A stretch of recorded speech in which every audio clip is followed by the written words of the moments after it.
Happy July 4th, everyone. I'm calling this video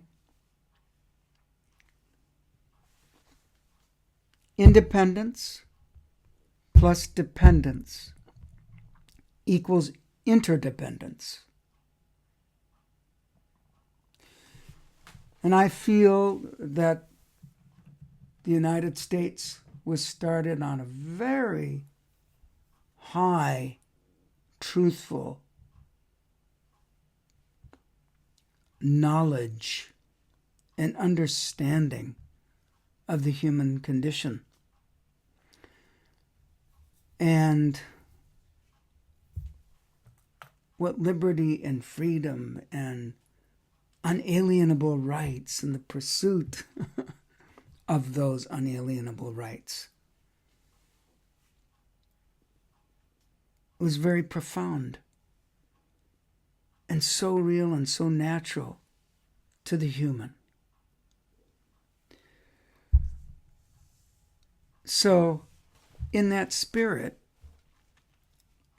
I'm making this video, and I'm going to tie it into music and playing, like I did in Frequency Bone Summer Music Connection Zoom Session 5.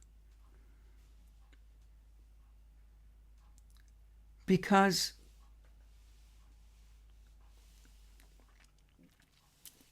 look at it this way. I know people, when I was in the Boston Symphony, that actually left the orchestra. They wanted to be independent from the orchestra. It was their own decision, so they could be free in their own scheduling to play with any particular group in all sorts of different situations, not just one. Now, many people can stay in an orchestra, right, and have that security, that monetary dependence from that source, which is generally stable, and feel fine and feel satisfied, and others stay in the situation with the orchestra, but still want to do other things and do a lot of other things. I was one of those. And it brings up the question of what are we dependent on? A lot of those people that left the orchestra didn't just want to be dependent on the orchestra, and they felt they needed the freedom to leave the orchestra for any number of reasons. Maybe that particular playing situation didn't agree with them. Maybe they wanted to be more in chamber music full-time, to have more say over programming and how it's approached, and be a part of, if it's a quintet, for example, or a quartet, then you're 20% or 25% of the music making. So it's even more responsibility in a certain kind of way, if you see what I mean.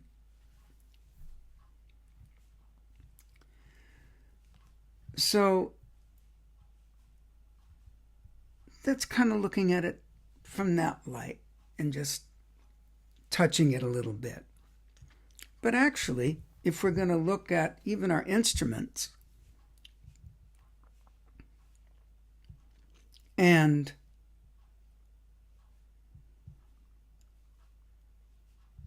our need, or what's driving us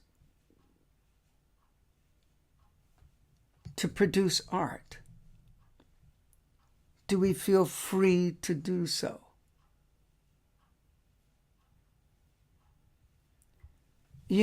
Sometimes you used to pick up a pencil and paper and start scribbling, or start drawing little shapes or little scenes, just to kind of see what's in me or what feels like coming out of me at the moment. I still do that with my trombone. People call that improvising. There's many kinds of improvising. And if you think of certain classic improvising, like in the big band era,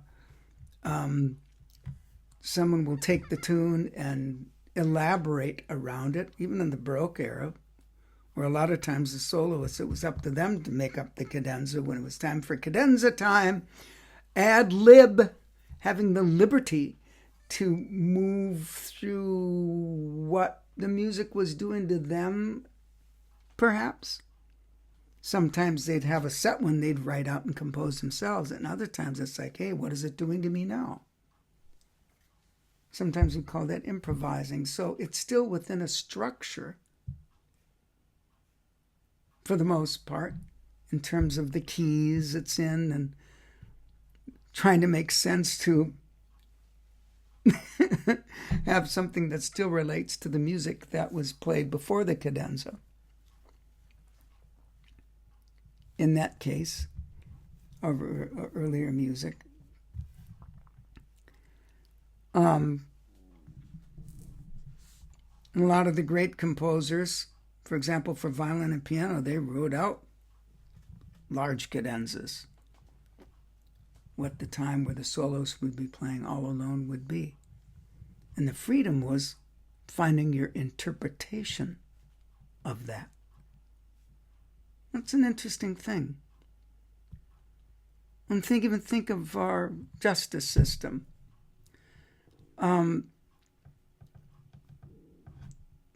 Isn't it sometimes left up to interpretation? People talk about, well, these laws govern it, but people are interpreting the law.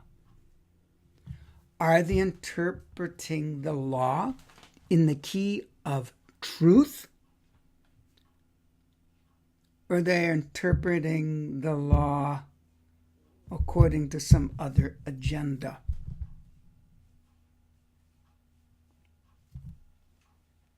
In either case, there's some who are doing one and some are doing the other, and this has been going on for millenniums in any particular society. Hence the human condition.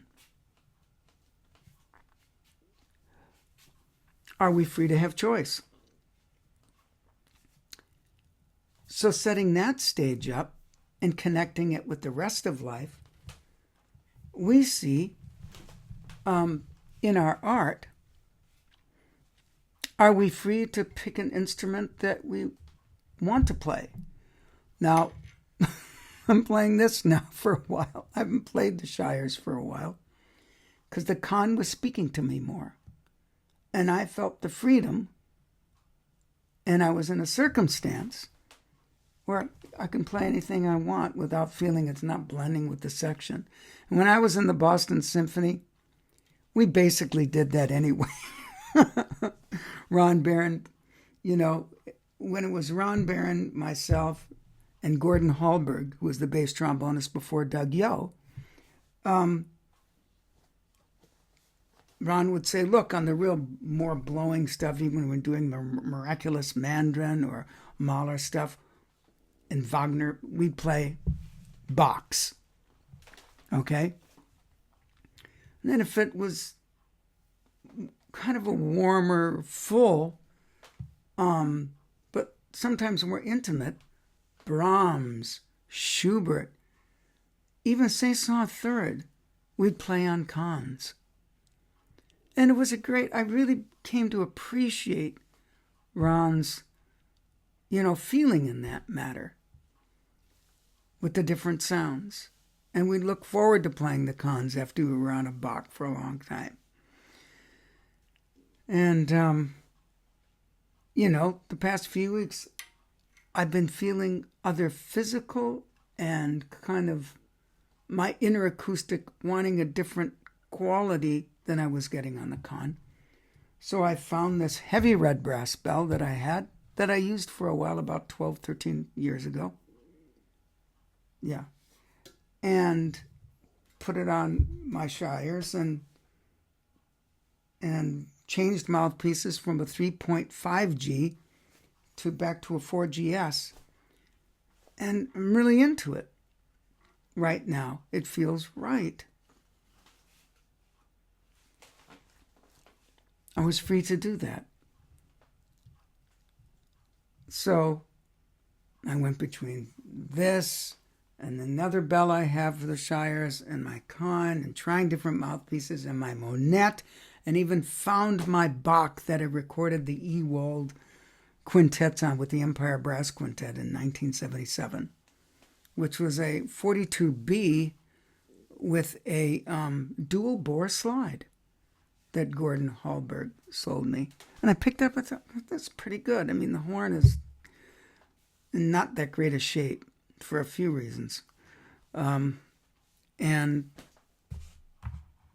I thought, well, that's interesting. And then when I put this on, it satisfied everything. We don't always have that kind of choice. You know, people don't always have 3-4 instruments around to be able to do that with, or many mouthpieces to try and all that.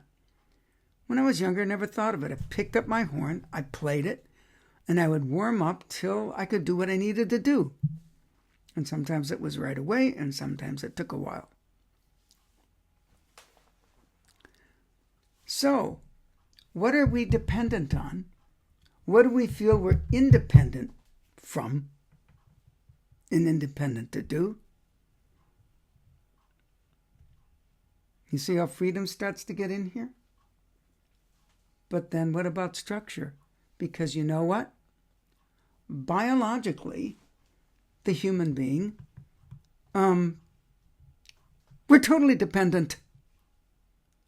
Aren't we?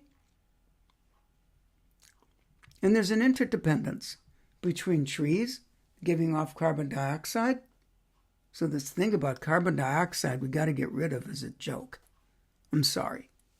You can feel whatever you want. You can hold it against me for saying that. But we need carbon dioxide. Okay? For photosynthesis, for example. So this interdependence with trees giving off carbon dioxide, humans giving off oxygen for the trees. What a relationship. This whole creation, no matter what ecosystem you look into, there's all interdependence going on there. Nothing goes to waste.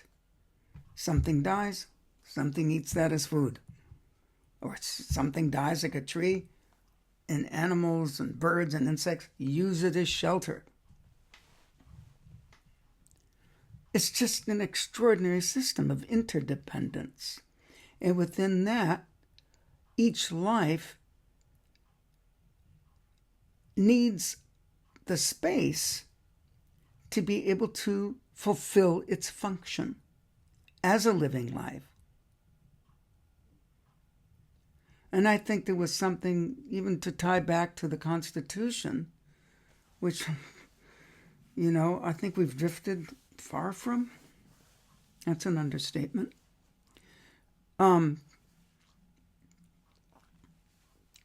It was meant to have a naturalness with dignity and a live and let live attitude that was respectful of all life. And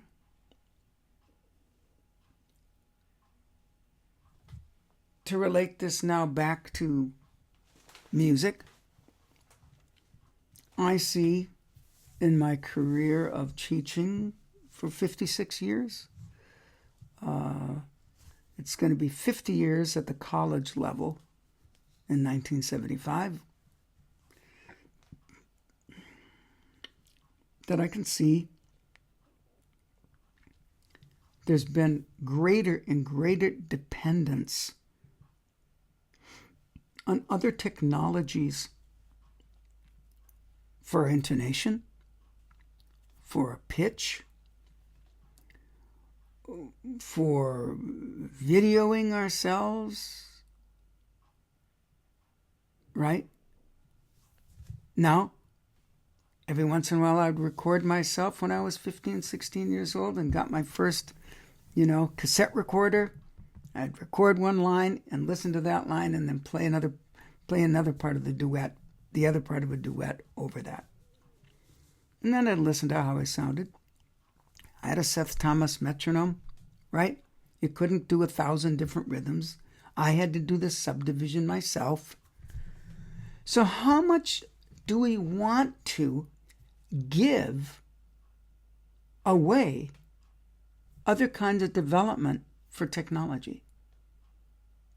So that becomes dependent. How many of you remember phone numbers? I used to remember tons of phone numbers and zip codes. Don't have to for a telephone anymore, not with cell phones, which is a pity.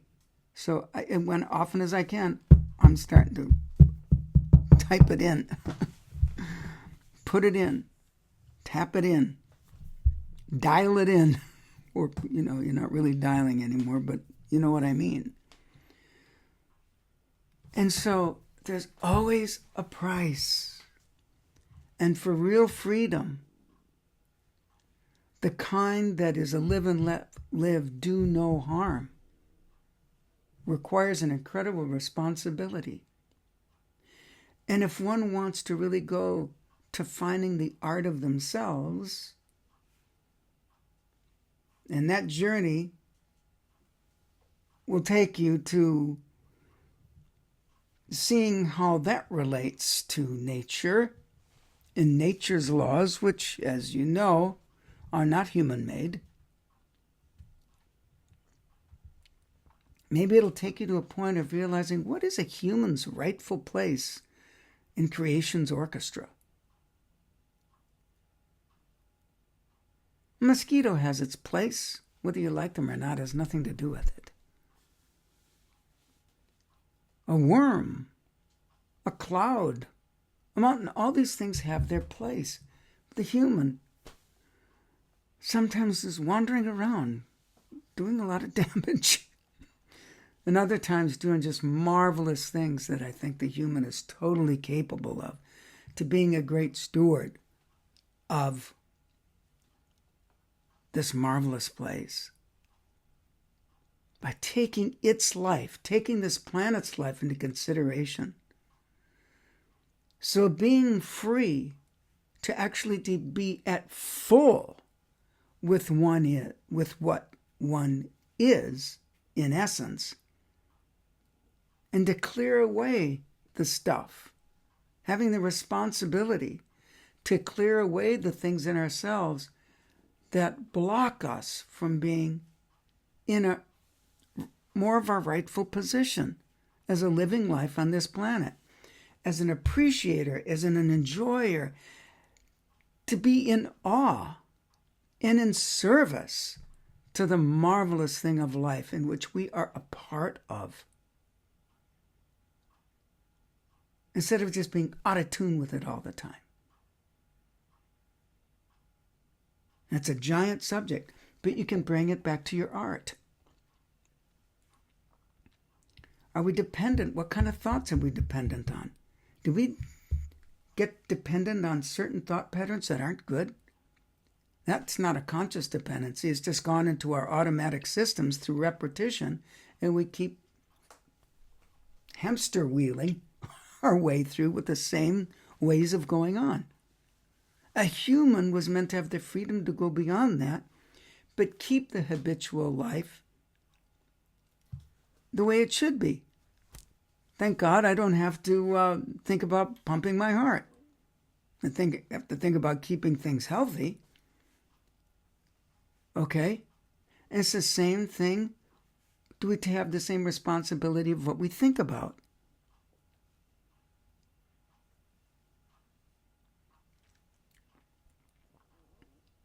So anyway,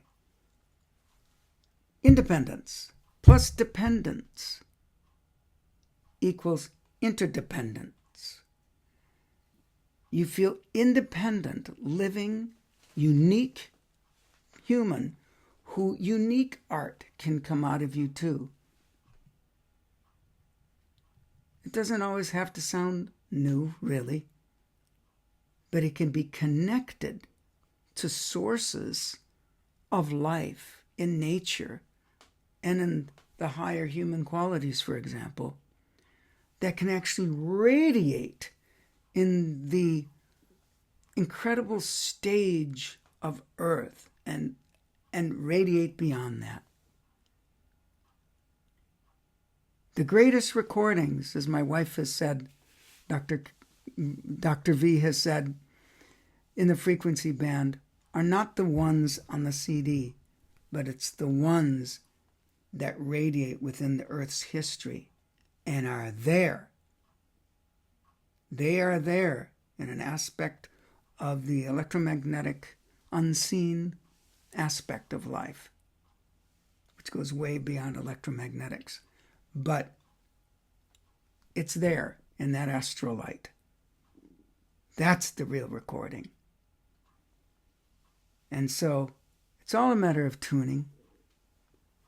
Where's our independence? Where's the dependence? And what about the interconnectedness of this incredible cosmic ensemble?